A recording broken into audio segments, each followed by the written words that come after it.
Hello again, folks. This is Barry with Barry's 8-Track and Classic Car Radio Repair.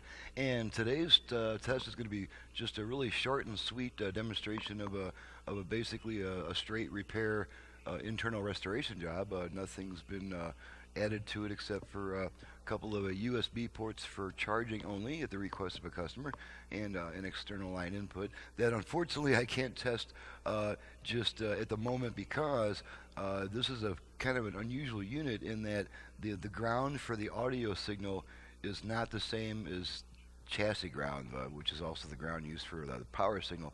And I don't have a portable audio device. The only means I have of feeding a signal into this unit is through my bench test equipment, which is all naturally grounded properly.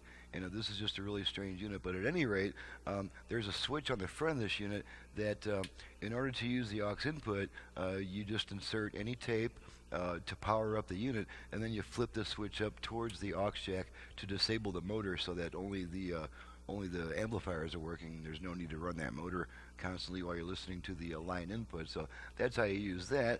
And so we'll just flip the switch back down, and we'll give her a quick test. We got some Temptations here, and we'll just pop into Temptations and see how they're doing today.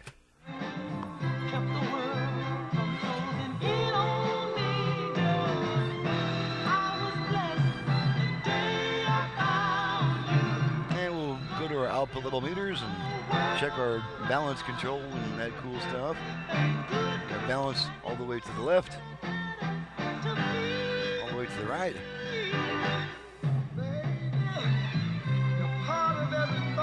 And this unit came in with really noisy controls, and they're absolutely quiet now.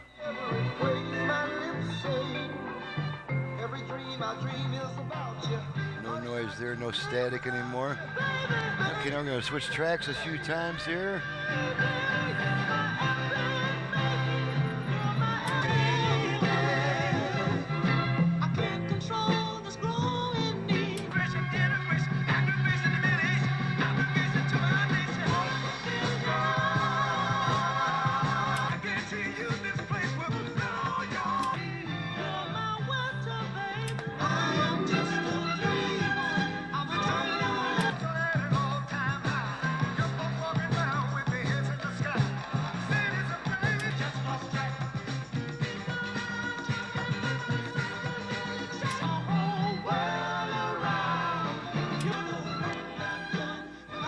Now, if we were using the aux input, we would flip the switch upward, which kills the motor, but still lets the amplifiers work for the aux input.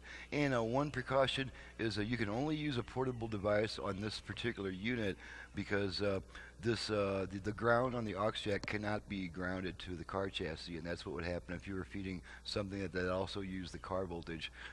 So you can only use a portable audio device because there's isolation. There's no ground connection.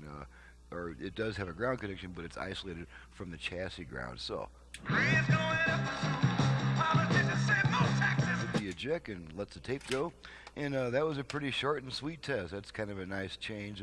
Lately, it's been a lot of conversions that I've had to demonstrate a whole bunch of different functions. So we'll just go ahead and sign off. This is Barry with Barry's 8-Track and Classic Car Radio Repair. If you have an 8-track, either for home or for car, in need of service, you can reach me directly at 928-533-9666. Same applies if you have a classic car AM radio you would like to add FM to with a lot more output power and the additional possibilities of Bluetooth, USB, and aux input. You can contact me for those reasons also. My website is in the description below. Thank you very much for watching and listening, and we'll see you next time.